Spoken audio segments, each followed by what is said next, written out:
भारत और पाकिस्तान के बीच हाल ही में बरपे तनाव के बाद पाकिस्तान दुनिया भर से मदद मांग रहा है। पहले पानी के लिए भारत को पत्र लिखना, इसके अलावा अंतर्राष्ट्रीय संस्थाओं से कर्ज मांगना और भी न जाने क्या क्या। इसी बीच एक और देश पाकिस्तान पर मेहरबान हो गया है। दरअसल खाड़ी देश कुवैत ने पाकिस्तान को लेकर एक बड़ा कदम उठाया है। कुवैत ने पाकिस्तानी नागरिकों पर 1 दशक से भी ज्यादा समय से लगाए गए वीजा प्रतिबंध को तत्काल प्रभाव से हटा दिया है। ऐसे में खराब अर्थव्यवस्था के गर्त में डूबे पाकिस्तान के लिए अब उम्मीद की ये नई किरण है। अब क्योंकि कुवैत ने पाकिस्तान पर से वीजा बैन हटा दिया है, तो अब पाकिस्तानी नागरिक वर्क, फैमिली विजिट, टूरिस्ट और बिजनेस वीजा कुवैत से ले सकते हैं। इनमें से कुछ वीजा के तहत वे लंबे समय तक कुवैत में रह सकते हैं, जैसे बिजनेस या वर्क वीजा के तहत। इस कदम को दोनों देशों के बीच द्विपक्षीय संबंधों को मजबूत करने और आर्थिक सहयोग बढ़ाने की दिशा में एक महत्वपूर्ण कदम माना जा रहा है। रिपोर्ट के मुताबिक कुवैत को स्वास्थ्य सुविधाओं में बुनियादी सुधारों के लिए नर्सों के बैच चाहिए, जिसमें पाकिस्तानी नागरिकों को शामिल किए जाने का विचार है।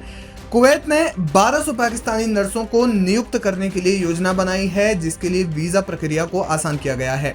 इसके अलावा लेबर वर्क, आईटी और अन्य सेक्टर्स में पाकिस्तानी नागरिक अप्लाई कर सकते हैं। पाकिस्तान में बेरोजगारी चरम सीमा पर है। ऐसे में कुवैत का इस तरह पाकिस्तान पर मेहरबान होना पाकिस्तानी नागरिकों के लिए एक राहत की खबर है।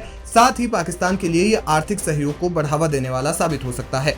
लेकिन सवाल यह है कि कुवैत ने पाकिस्तान पर वीजा बैन क्यों और कब लगाया था। साल 2011 में कुवैत ने पाकिस्तान समेत ईरान, सीरिया, अफगानिस्तान और यमन जैसे देशों के नागरिकों पर वीजा बैन लगाया था। कुवैत ने सुरक्षा चिंताओं के कारण ये वीजा बैन लगाया था। इसका मुख्य कारण आतंकवाद था। कुवैत का मानना था कि क्षेत्रीय और वैश्विक स्तर पर बढ़ता आतंकवाद उनके लिए खतरा है। कुवैत का मानना था कि पाकिस्तान, ईरान, यमन, सीरिया और अफगानिस्तान जैसे देशों से आने वाले लोग आतंकी संगठनों से जुड़े हुए हो सकते हैं, इसलिए इन देशों के लिए वीजा बैन किया जाना चाहिए। खाड़ी देशों में उस समय सुरक्षा स्थिति तनावपूर्ण थी और कुवैत जैसे देश जो आर्थिक और सामाजिक स्थिरता पर निर्भर थे, उन्होंने सख्त अप्रवासन की नीति अपनाई।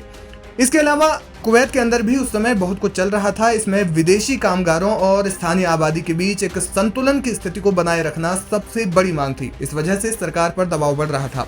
कई खाड़ी देश राजनीतिक अस्थिरता से जूझ रहे थे। ऐसे में उन्होंने जोखिम को टालने के लिए सुरक्षित देशों की ओर जाना सही समझा। यही वजह थी कि पाकिस्तान पर वीजा बैन लगाया गया। लेकिन अब कुवैत की सरकार ने पाकिस्तान से वीजा बैन हटा दिया है।